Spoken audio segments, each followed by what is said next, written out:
tienen los tumores pulmonares benignos, ¿no?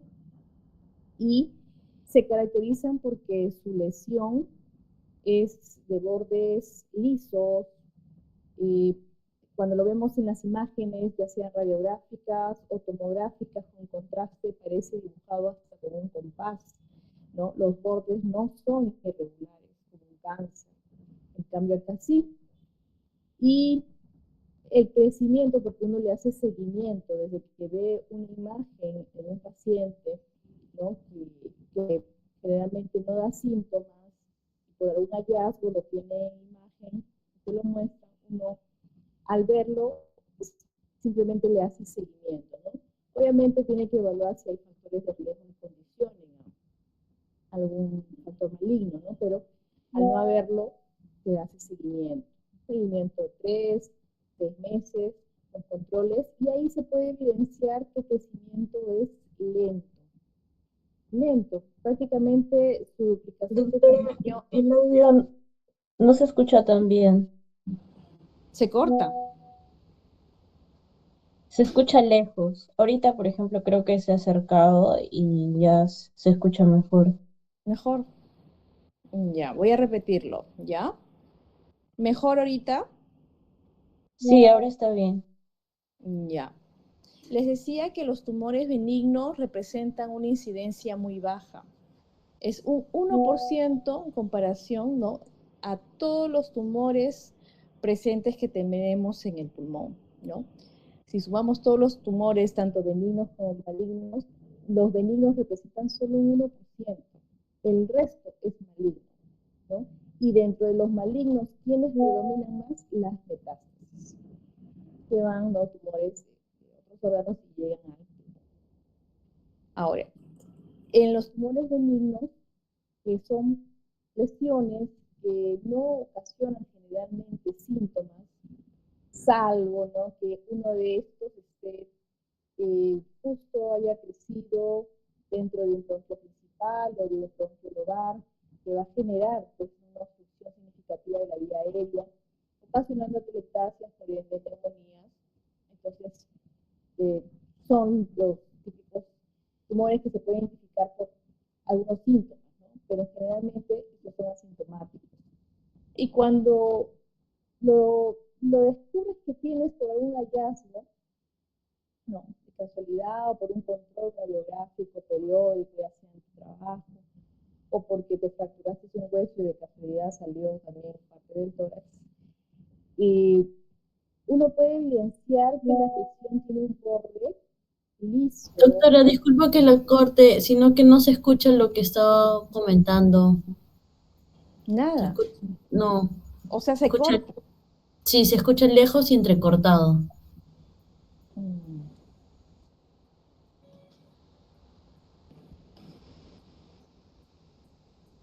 Ahora voy a hablar. ¿Te escucha mejor? Sí, doctora, ahí sí. Ahí sí, ya. Les decía que la incidencia es muy baja, la representación de los tumores benignos, ¿no? A comparación de todos los tumores que puedan haber en los pulmones, ¿no? Sumamos los benignos, los malignos, solo 1% es benignos y el resto, el 99%, es maligno. Y dentro de los malignos, son malignos primarios o porque han hecho metástasis, tumores metastásicos que vienen de otros órganos. Los que predominan serían las metástasis que vienen de tumores de otros órganos diferentes al pulmón. ¿Ya? Un tumor benigno no hace metástasis. El componente de un tumor benigno es simplemente el mismo tejido por lo que está compuesto un pulmón. Simplemente que el crecimiento a ese nivel es desordenado. Ahora, cuando uno le hace seguimiento, porque viendo las características de las imágenes, ya sean radiográficas o tomográficas, uno al ver la característica del borde, de ausencia de algunos factores, y al hacer el seguimiento a 6 meses, vemos que el crecimiento es muy lento, demasiado lento. En cambio, cuando se trata de un cáncer, la velocidad de crecimiento es rápida, es desordenada, el borde es especulado, o sea, hay diferencias significativas, ¿no? Entonces, si queremos ver en cuánto tiempo duplica su tamaño una lesión benigna pulmonar, estamos hablando de un promedio de 450 días, ¿no? Y existen pues las clasificaciones propias en estas lesiones, ¿no? Donde se evidencia pues los moteados o las imágenes en palomillas de maíz, que como se le dice, ¿no? Ahora, dentro de los tumores que más, de los benignos, el que más incidencia tiene, el que es más frecuente, es el amartoma. Es el tumor benigno más frecuente que representa un 70-75% de todas las neoplasias benignas pulmonares, ¿no? ¿De qué está compuesto? Como toda lesión benigna, del mismo componente del pulmón. Es decir, vamos a encontrar cartílago, vamos a encontrar glándulas mucosas, músculo liso, todo ello. Simplemente que creció de una manera desordenada y encapsulada. Ahora, estos amartomas, si le hacemos seguimiento y vemos que el crecimiento es lento, puede quedar ahí, no tenemos apuro en retirarlo. Pero como les digo, si es un tumor que está creciendo dentro del bronquio, ¿no?, obstruyendo una vía principal, sí me va a dar síntomas. Síntomas de sensación de falta de aire, ¿no? Empieza pues la neumonía a ocasionar, por eso que me obliga a retirarlo, ¿no? Entonces, cuando uno lo retira, es totalmente, se enuclea prácticamente porque está encapsulado, no invade, ¿no? No es como el cáncer. El cáncer, ¿por qué se le llama cáncer? Por el cangrejo, ¿no?, que tiene sus patitas que se va enraizando, ¿no? Es diferente, pues, a un tumor benigno. Un tumor benigno sale todo enterito, como lo pueden ver así, ¿no? Y bueno, las imágenes son bien claras. Por ejemplo, vemos acá una radiografía simple de tórax y vemos acá la imagen, ¿no?, la radiopacidad redondeada. Ante este estudio, de ver, así que no es normal esto, pedimos pues siempre una tomografía y siempre la pedimos con contraste. Siempre que haya sospecha de un tumor, es con contraste, ¿no? Y con contraste pueden ver igual, ¿no?, el borde bien liso, bien redondito, parece dibujado con un compás. También se puede pedir un PEG scan. El PEG scan va a sobreintensificar la zona donde hay mayor metabolismo de la glucosa. Y esto no es patognomónico solamente de un cáncer, también pues se puede ver de lesiones inflamatorias, infecciosas como la tuberculosis, por ejemplo, ¿no? Entonces, esta es la imagen, esta es la lesión, y bueno, la lesión se va a ver así, hiperintensa, ¿no?, en un PEG scan. Otro tipo de tumor benigno es el papiloma. El papiloma tiende a crecer generalmente a nivel endobronquial, endotraqueal. Está relacionado con los virus, los serotipos 16, 18 del virus del papiloma humano. Y tiene mucha relación con el tabaquismo. Fumadores tienen, entonces hay un factor de riesgo. Y más o menos el pico de estas lesiones está entre la quinta y sexta década de vida.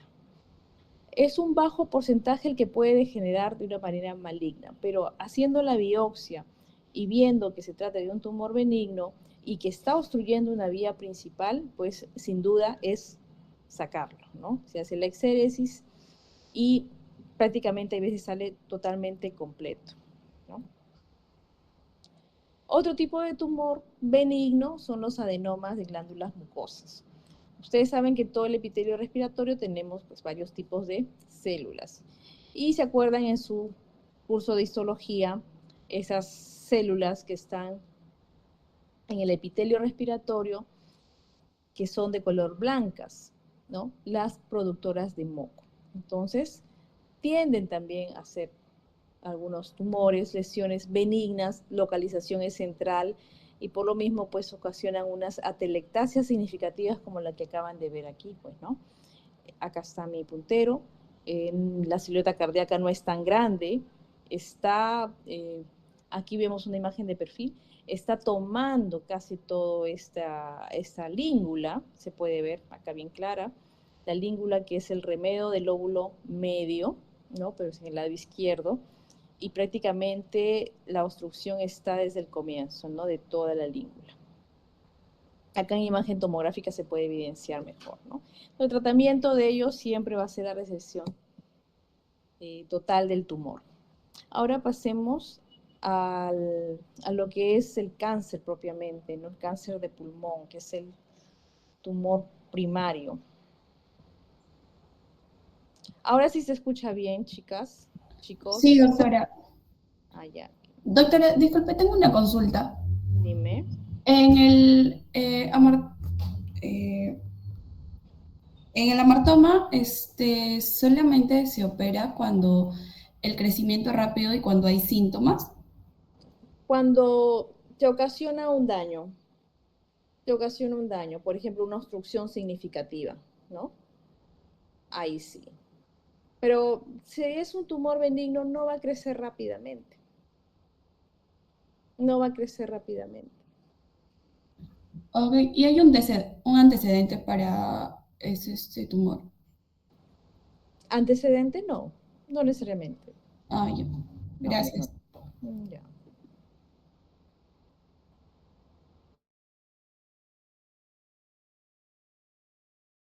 A ver, creo que si pongo compartir pantalla completa, creo que sale todo. A ver, vamos a ver.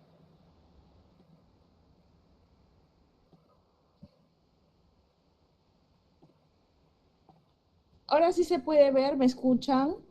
Voy a pasar de diapositiva, a ver, ¿se cambió? Sí, doctora. A ver, pero esta creo que no les pasé, esta es la anterior.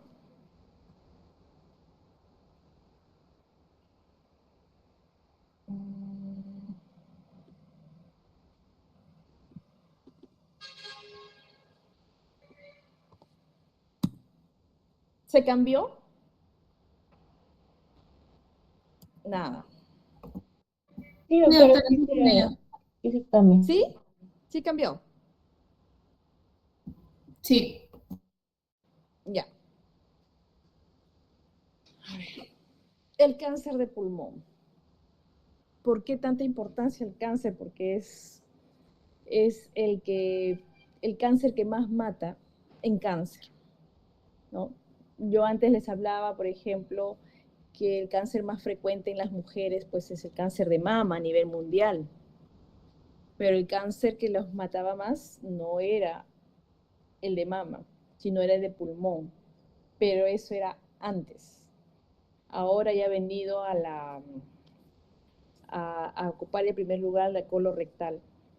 Sí, y eso justamente conversaba con mis compañeros, mis cirujanos de colon, de que ha aumentado bastante últimamente, ¿no? Y todo esto por el tipo de dietas que hay, así seas vegetariano, pues por todos los fertilizantes y todo lo que ponen que altera realmente la mucosa del epitelio, pues, ¿no? Del intestinal.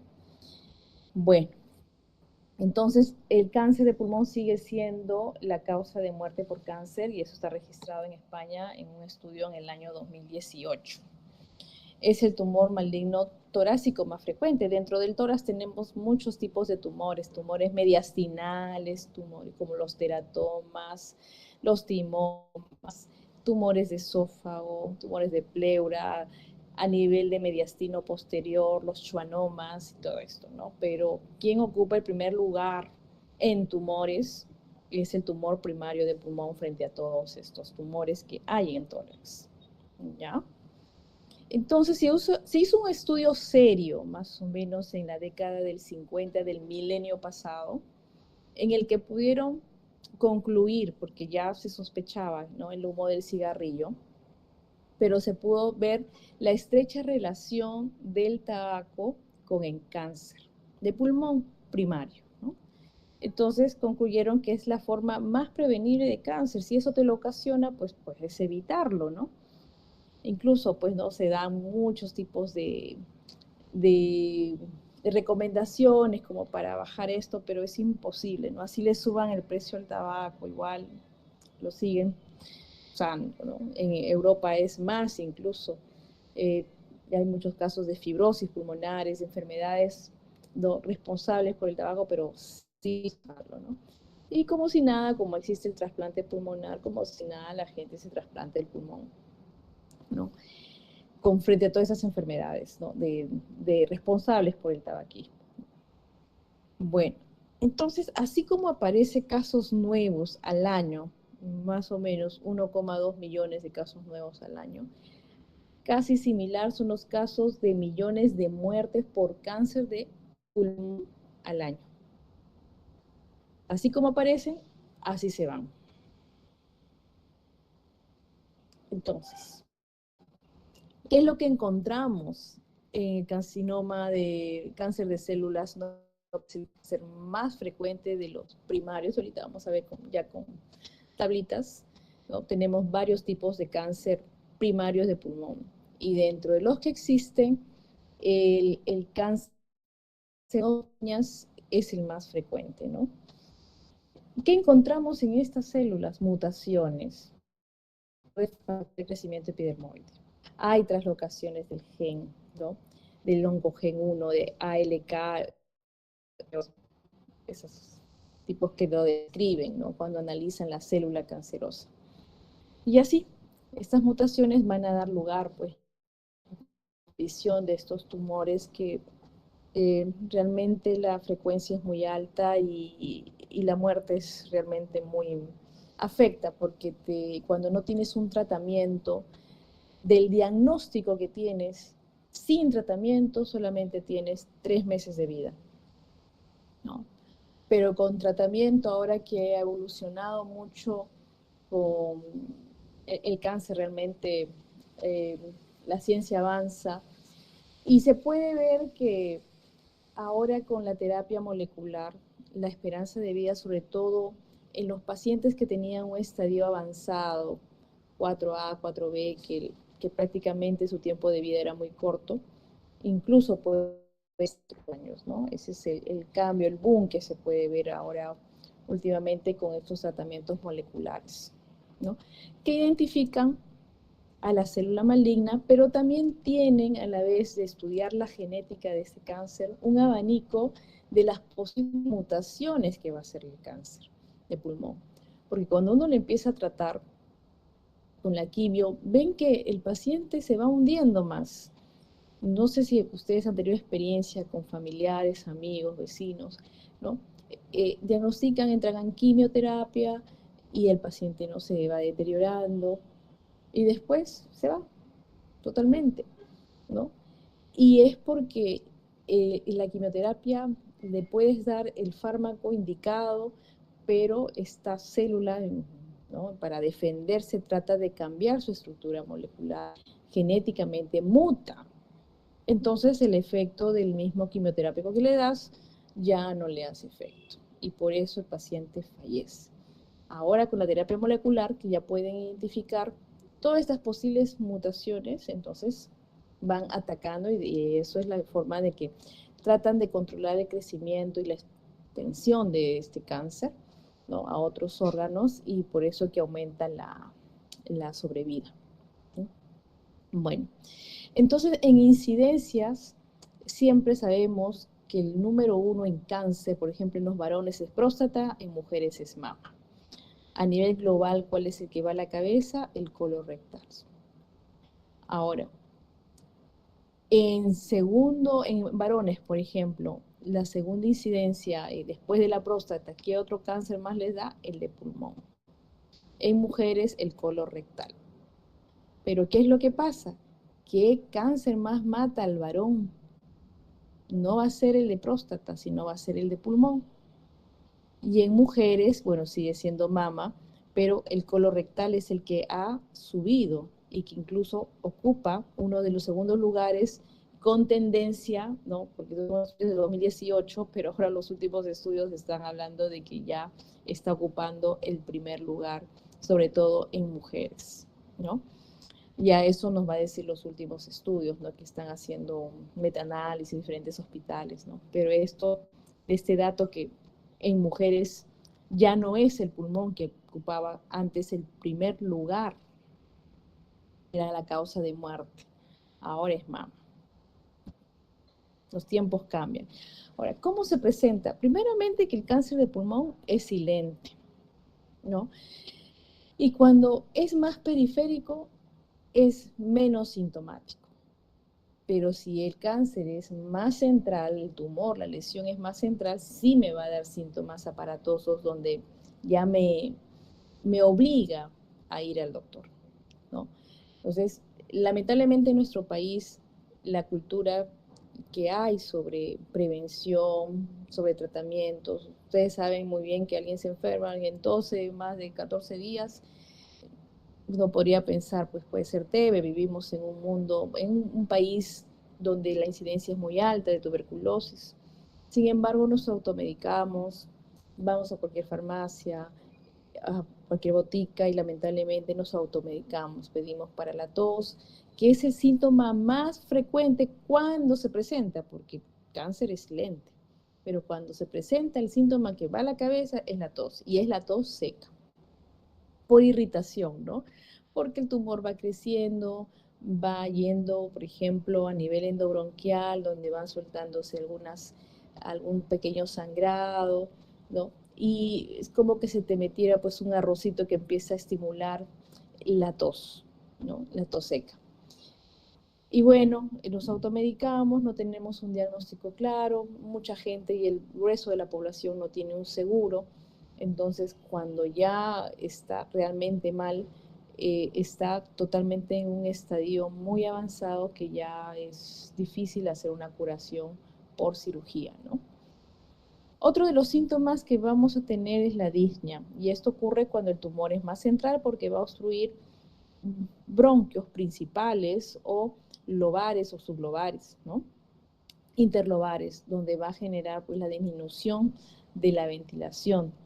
También tenemos el dolor torácico, que más que todo este se presenta porque hay contacto ya de la lesión, que cuando esto es periférico, que se va a tener el contacto a nivel de la pared torácica, la parte interna, la que tapiza, que es la pleura parietal, ¿no? Y en estímulo con el nervio pues, intercostal, que transmite mucha información, el doble de cualquier persona del cuerpo.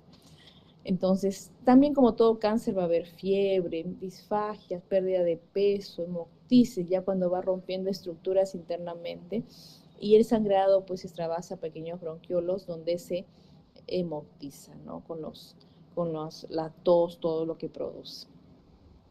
Entonces, como le decía, el cáncer de pulmón se caracteriza por ser silente. Y cuando nosotros lo diagnosticamos, ya cuando el médico está frente al cáncer y hace una estadística de cómo es que llegan los pacientes, cuál es el grueso, en qué estadio está, ¿no? De los pacientes que ya llegan con el diagnóstico de cáncer a nosotros. El 20% de los que tienen cáncer, que ya se ha diagnosticado, cuando llega, ya el tumor está localizado, solo de un 20%, es decir, que puede ser curable con la resección, ¿no? Pulmonar, ya sea lobectomía, neumonectomía o una segmentectomía bien hecha. El 25% ya hay una invasión linfática locorregional, quiere decir que ya hay compromiso de los ganglios a nivel bronquiales, mediastinales, ¿no? Y el 55%, o sea, el grueso de todo este grupo que diagnosticamos, que ya llega con el cáncer, ya está en metástasis.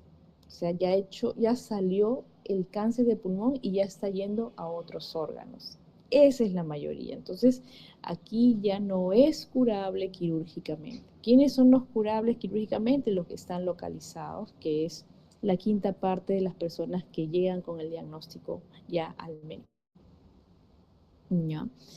Entonces, los síntomas, como les digo, va a depender de la ubicación del tumor, en qué parte del pulmón está o qué órganos aparte ha comprometido, ¿no? Y la manifestación, porque hay algunos cánceres, ¿no? De algunos tipos que van a ocasionar los síndromes paraneoplásicos, ¿no? Entonces, ¿quiénes son más periféricos y quiénes son más centrales? Centrales, por ejemplo, el tipo epidermoide. Son los que ahí más que todo aparecen, son los que te van a obstruir el bronquio, son los que te van a ocasionar una neumonía, son los que te van a deteriorar más rápido porque abarca prácticamente el centro, entonces hay compromiso de la vía aérea significativamente. ¿Qué otro cáncer, que es el más agresivo de todos los tipos de cáncer, es el cáncer de células pequeñas, ¿no? El anaplásico llamados también las células de avena por la forma como se ven en el microscopio. Entonces tenemos los cánceres de tipo centrales, proximales, que son el epidermoide, llamado también el espinocelular, ¿no? De la misma forma, ¿no? Y el otro que es las células pequeñas, que te ocasiona más tos, hemoptisis, ¿no? Atelectasia, la neumonía, que no cede con los antibióticos. Aquí, por ser central, ¿no? Estar en uno de los bronquios principales, se puede hacer una broncofibroscopía, ¿no? Flexible, que puedes hacer pues tu biopsia y tener ya el diagnóstico, ¿no? Es la forma de tratar cuando tienes una lesión central, broncofibroscopía. Ya no sería por cirugía, ¿no? En cambio, los que son periféricos, no va a llegar el broncofibroscopio, ¿no? A la parte más periférica. Y bueno, ahí sí podría ser ya por una segmentectomía o por una biopsia, ¿no? Transcutánea incluso. ¿Cuáles son los síntomas? Como hay contacto con la pleura, el dolor es pleurítico. Sientes como que te meten una puñalada a ese nivel. Hay derrame pleural por el estímulo que hay de las células pleurales que empiezan a producir mucho más líquido y a disminuir su reabsorción de esta, ¿no? Y si comparamos con las centrales, pues es más asintomático el periférico. Ahora, hemos pasado a la 9ª edición. Desde el año pasado es que se ha estudiado, ¿no? La forma de presentar una 9ª edición, y le he señalado con rojo los cambios que hay significativos, ¿no?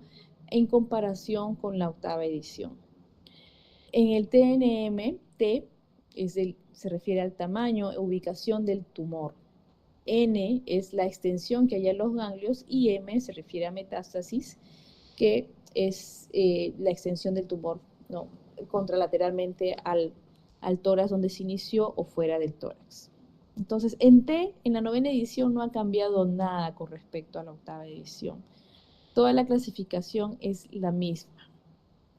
Por ejemplo, el TX es un tumor no encontrado, ¿no? Que no lo puedes ver, ¿no? El T0 no hay evidencia en las imágenes.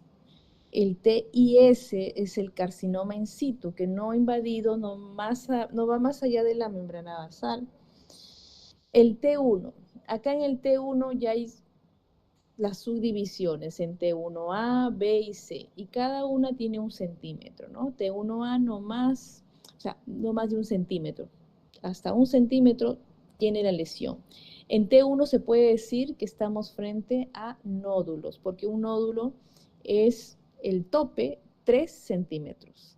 Más de 3 centímetros ya no se dice nódulo, ¿no? Del diámetro de la lesión, sino ya estamos frente a una masa. Entonces T1 es nódulos que va de centímetro a centímetro. Y el T2 se subdivide en dos, el T2A y el T2B. El T2A va más de 3 centímetros, pero no más de 4, y el T2B más de 4, pero no más de 5. Hasta donde llega puede ocasionar atelectasias, ¿no? Por ende, por las obstrucciones que hay, como les expliqué, de bronquios, ocasionando la neumonitis a nivel, pues no, cuando se obstruye a nivel del ilio, ¿no? Puede llegar a la pleura visceral.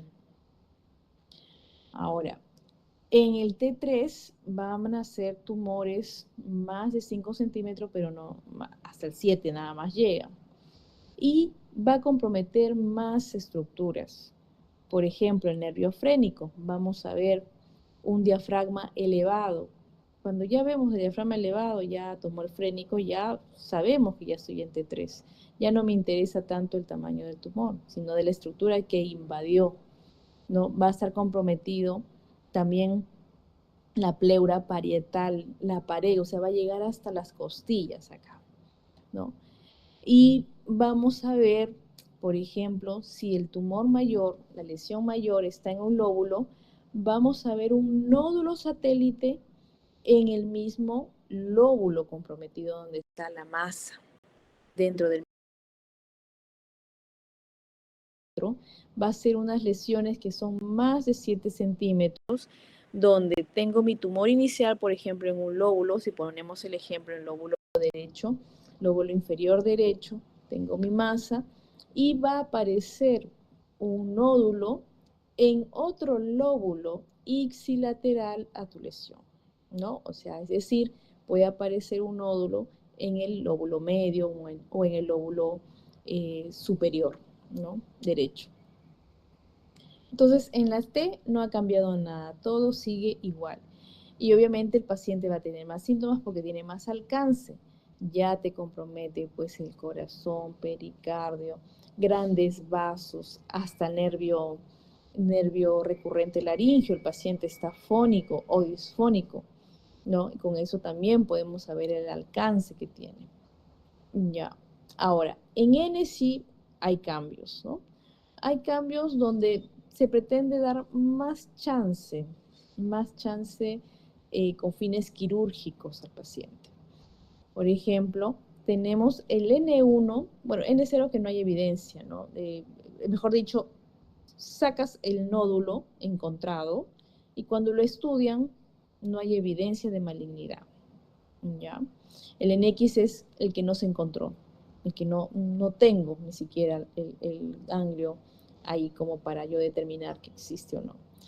El N1 van a ser todos los ganglios, los nódulos, que es lo mismo, ipsilaterales a tu lesión, ¿no? Pero de los grupos ganglionares 11, 12, 13, 14 y el 10. El grupo ganglionar 10 está a nivel de los bronquios principales, ¿no? Entonces, en conclusión, todos los grupos de dos cifras, 10, 11, 12, 13, 14, van a ser un N1, ¿ya? Y van a ser ipsilaterales a tu lesión. En el N2, ya el alcance de las células malignas llega a mediastino ipsilateral, es decir, van a estar, por ejemplo, si mi lesión está en el lóbulo medio, ¿no? Que es el lado derecho, y el alcance que van a tener a nivel de mediastino va a ser pues en la tráquea, grupo 2R, R de right, derecho, 4R, por ejemplo, van a estar ahí, ¿no? Y también acá lo que pretende de ver es más que todo el número de estaciones comprometidas, porque tenemos tenemos 14 estaciones en todo el pulmón. Y en mediastino pues tenemos el grupo 2R, 2L, L de LEF, el 4R, 4L, el 7 que es el sucarinal, el 6 que es el grupo aórtico, el grupo 5 que es el de la ventana aortopulmonar, el grupo 3, 3A que es anterior a grandes vasos, ¿no? Los prevasculares o los prevertebrales que son los 3P posteriores, ¿no? O sea, tenemos 14 grupos ganglionares. Entonces aquí es donde lo subdivide ese N2 en si está comprometido un N2, es decir, ya mediastino, pero es una sola estación o son varias estaciones comprometidas, ¿no? Y eso me va a diferenciar en un N2A o N2B dependiendo del número de estaciones comprometidas, ¿no? Si es única o si son varias, ¿no? Eso es lo que nos diferencia de la octava edición, que todo lo metía en el mismo saco, que basta que sea mediastinal y ipsilateral, ya todo es L2, no, acá ya lo subdivide. Un N3 más bien va a ser ganglios comprometidos de células malignas, ya invadidos de células malignas, que son contralaterales a la lesión inicial. Por ejemplo, es como que yo tengo mi tumor en el lóbulo medio, mi masa. Y cuando voy a hacer una mediastinoscopía para estudiar los ganglios de ese nivel, voy a encontrar, por ejemplo, el grupo ganglionar 4L, ¿no?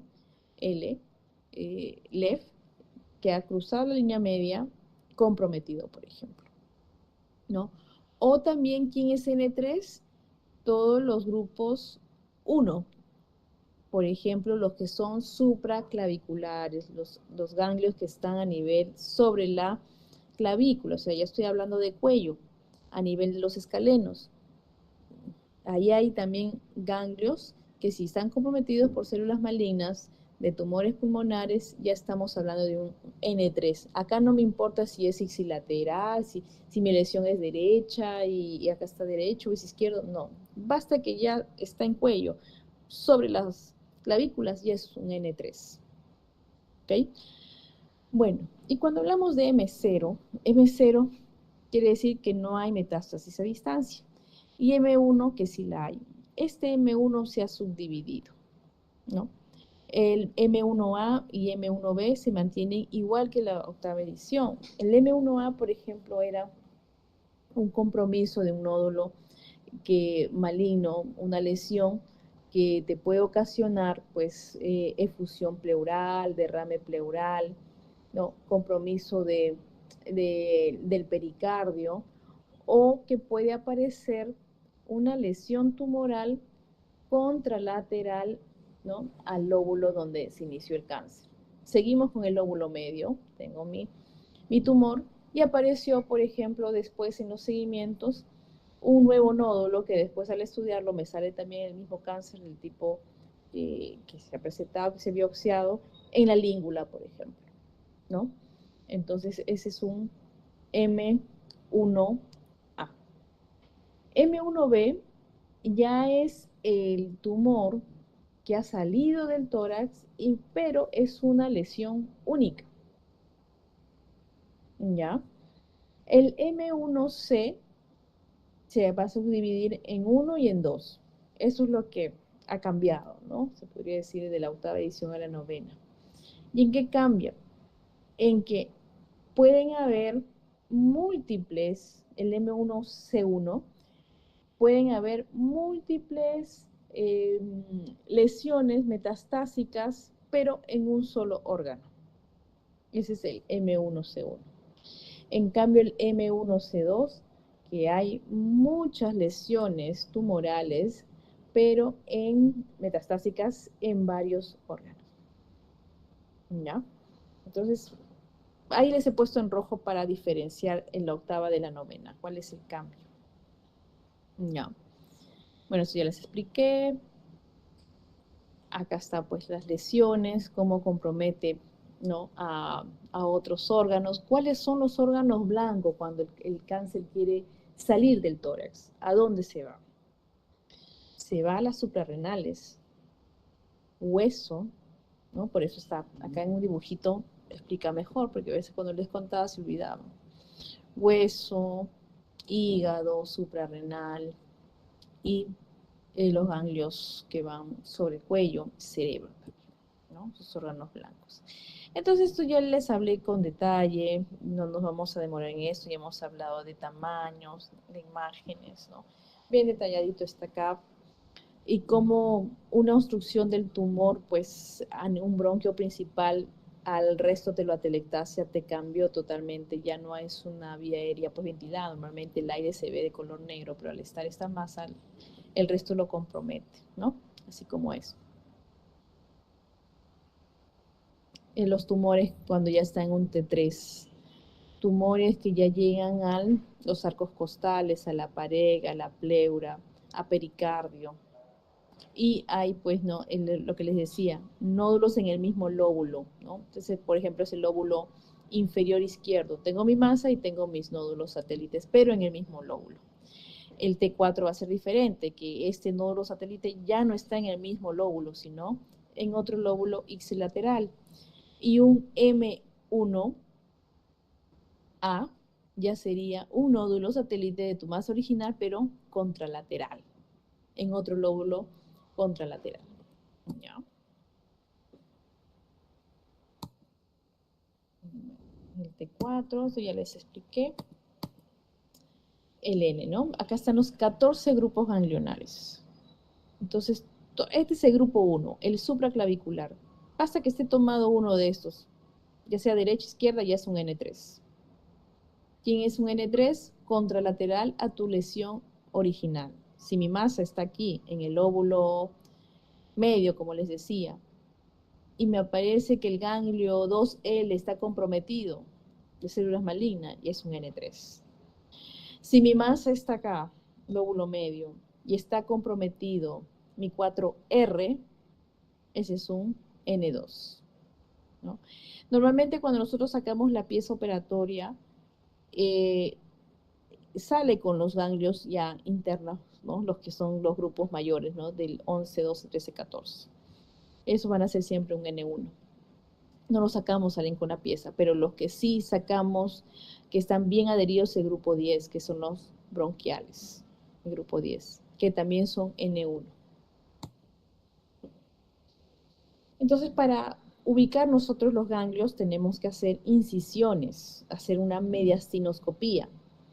Tenemos la horquilla external y a 2 o 3 centímetros sobre esta hacemos una incisión horizontal, media curvada, para llegar más fácil a la tráquea, llegar a disecar hasta ahí, ver la fascia pretraqueal y por ahí bajar con mi mediastinoscopio, ¿no?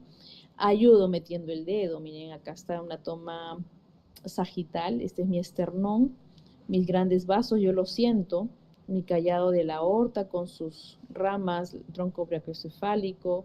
Esta es mi vena innominada, que es la vena brachiocefálica, ¿no? Y la tráquea. Entonces yo desde el cuello paso mi dedo y me guío de esta fascia pretraqueal para por ahí meter mi aparatito, que es el mediastinoscopio, ¿no? Y ya entrando puedo ver, pues, no, los ganglios que están en ambos lados de la tráquea. Es una forma de evaluar ganglios intratorácicos mediastinales sin abrir tórax, ¿no? Yendo por cuello.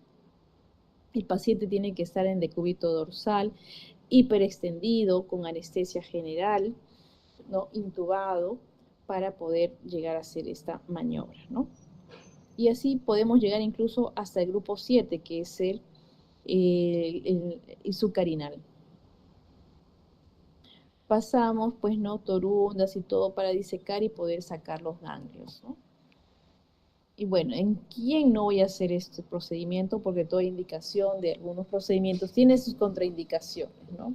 Obviamente si tiene una coagulopatía, pues contraindicado esto, porque estoy metiendo tremendo aparato que a la mínima lesión va a sangrar y desde afuera no voy a poder controlar nada.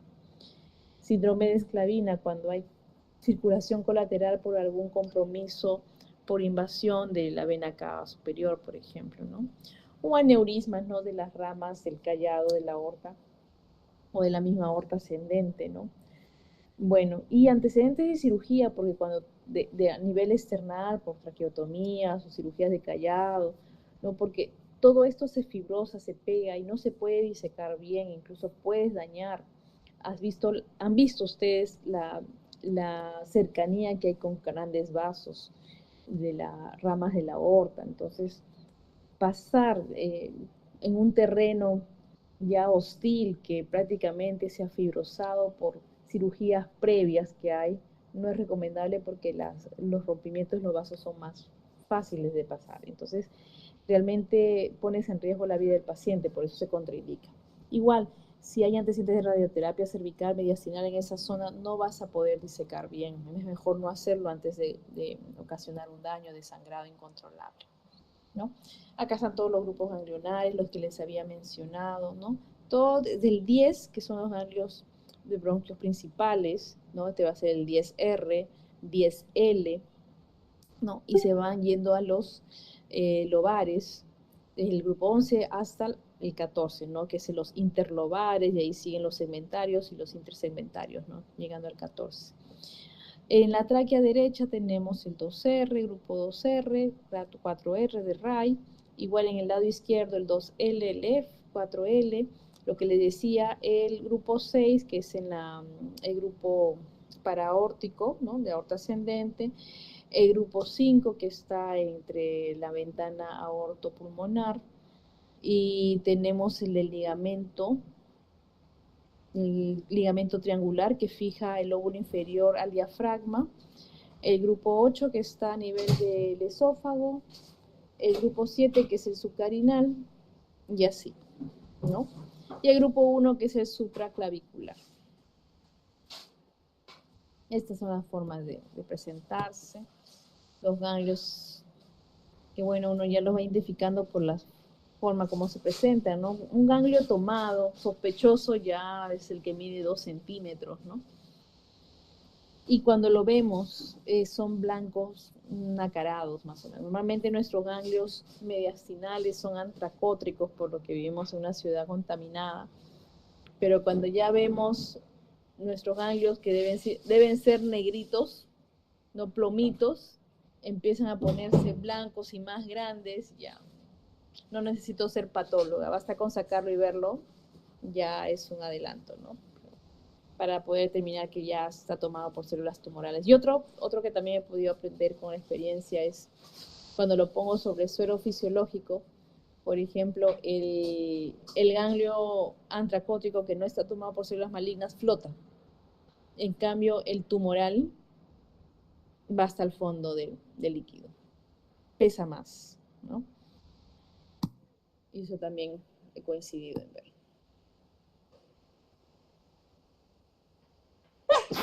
Ay, ya.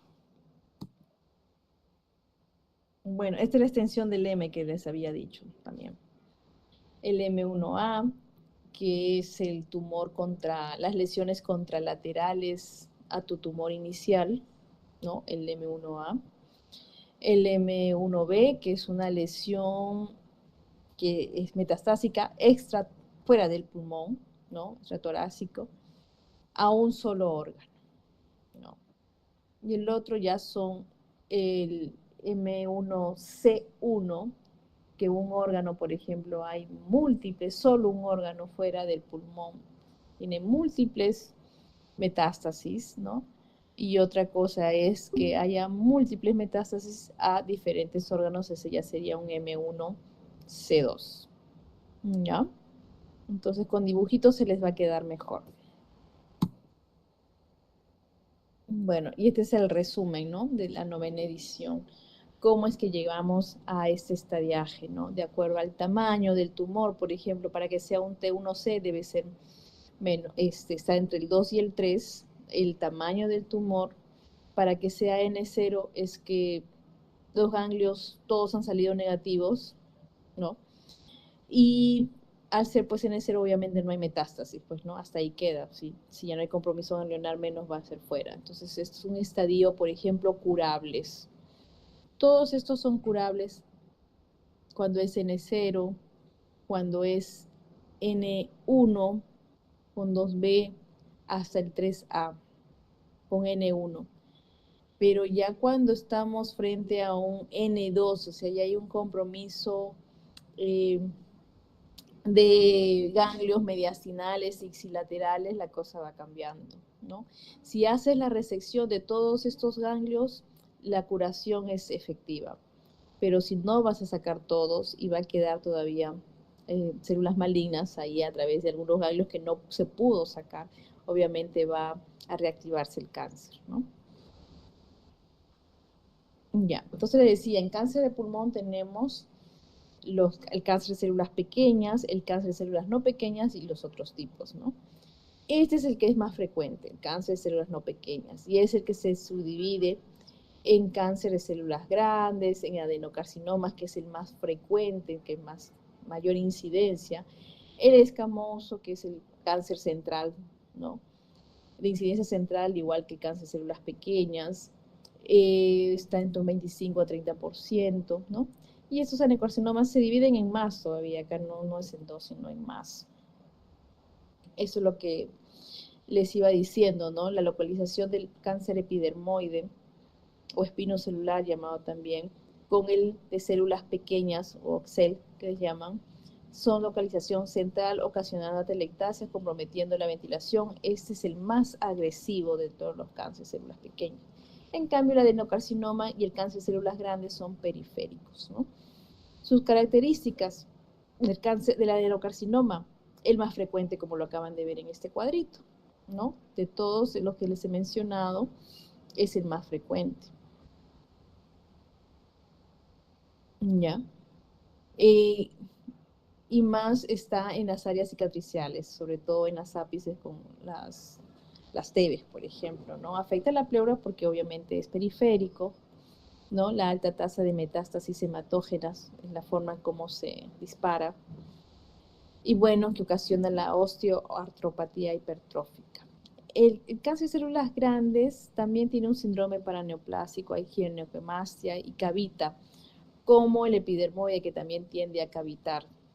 Este epidermoide, por ser central, tiende a ser más que todos los demás cánceres, a ocasionar el síndrome de Pancoast, ¿no?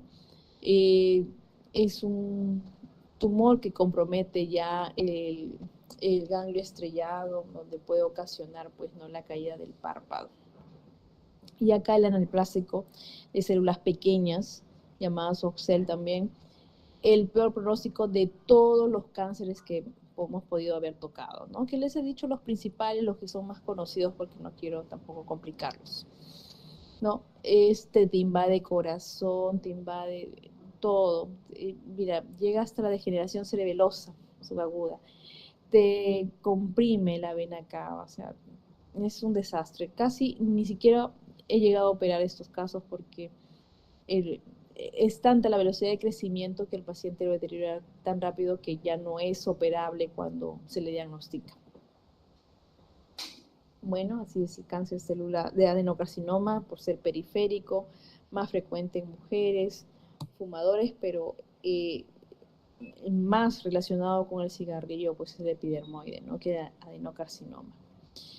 El de peor pronóstico dentro de los subtipos del adenocarcinoma es el sólido. Y el que tiene mejor pronóstico es el lipídico, ¿no? Entonces, mientras que en un adenocarcinoma el riesgo se incrementaba por 3, en el de células escamosas, llamada también epidermoide o espinocelular, que tiene como 3 nombres este cáncer, de origen central, es por 25 más o menos se incrementa en caso del tabaco, ¿no? Y es más frecuente en varones. Tienen la misma sobrevida, entre 15 a 20% la sobrevida de estos pacientes a los 5 años, ¿no? Entonces, el cáncer de células escamosas o epidermoides se cavitan, localización central, eso está bien claro. El crecimiento es más lento comparado con el adenocarcinoma.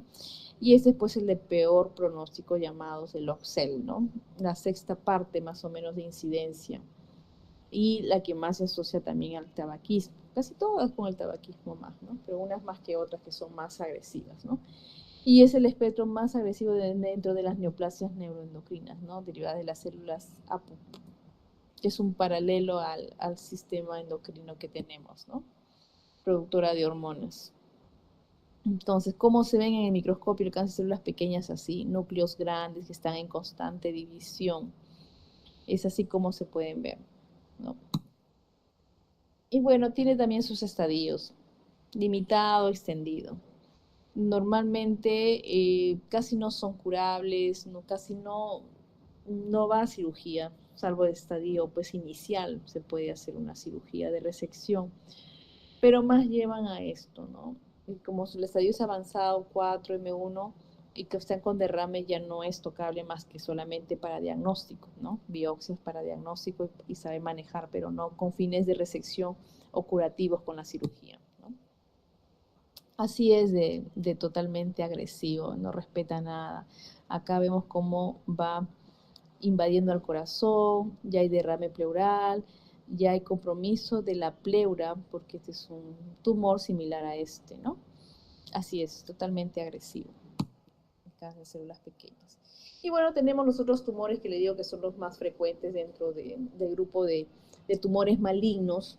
En el pulmón, los metastásicos son los que son más frecuentes, que vienen de todos los órganos, que el pulmón sirve acá como un filtro prácticamente de las células malignas que vienen de otros órganos, ¿no?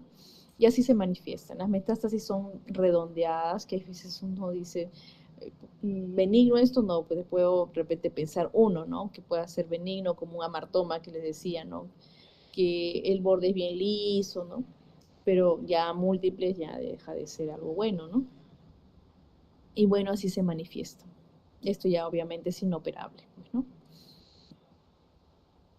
Como les decía, y por ahí les mostré un gráfico, ¿no? Una imagen, a donde más metastatiza este cáncer de pulmón, sus órganos blancos, hueso, hígado, cerebro y glándulas adrenales, ¿no? Pregunta de examen, por si acaso, chicos. Y ahora, una vez que ya nosotros tenemos el estadiaje y que sabemos qué estadio operar, ¿no? Hasta el 3A, por ejemplo, cuando es del grupo N1, tiene que verse también luego la estadificación fisiológica. O sea, ¿el paciente va a tolerar la cirugía? ¿No? Es la segunda pregunta que uno se hace. Ya hice todo mi estudio del cáncer, ya vi mi tomografía, ya tengo la biopsia, ya tengo el alcance, ya lo estadifiqué, ya va para operación, lobectomía o sementectomía con fines curativos. Entonces hay que preguntarnos, ¿el paciente lo va a tolerar? Tenemos que hacer una espirometría. Y para ver el volumen expiratorio forzado al primer segundo, si tiene más de 2 litros, puede ir hasta neumonectomía, va a tolerar el paciente, ¿no? Mayor que 1,5 litros, puede ir a lobectomía.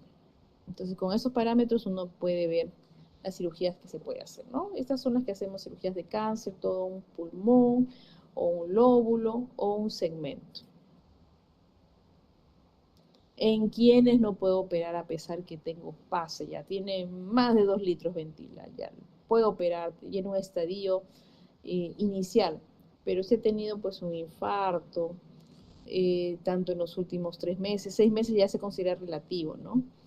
Arritmias no controladas, el volumen expiratorio forzado menor de 1 litro, el DELCO, que es algo similar a la espirometría con el fines de evaluar volúmenes, y si este es menos del 40%, que es la difusión que se hace del CO, no, pues no va para cirugía. Si tiene una hipertensión pulmonar severa y yo le voy a sacar un lóbulo más se va a incrementar la hipertensión, no pudiendo llegar hasta la muerte del paciente por un compromiso del lado derecho del corazón, ¿no? Ventrículo derecho.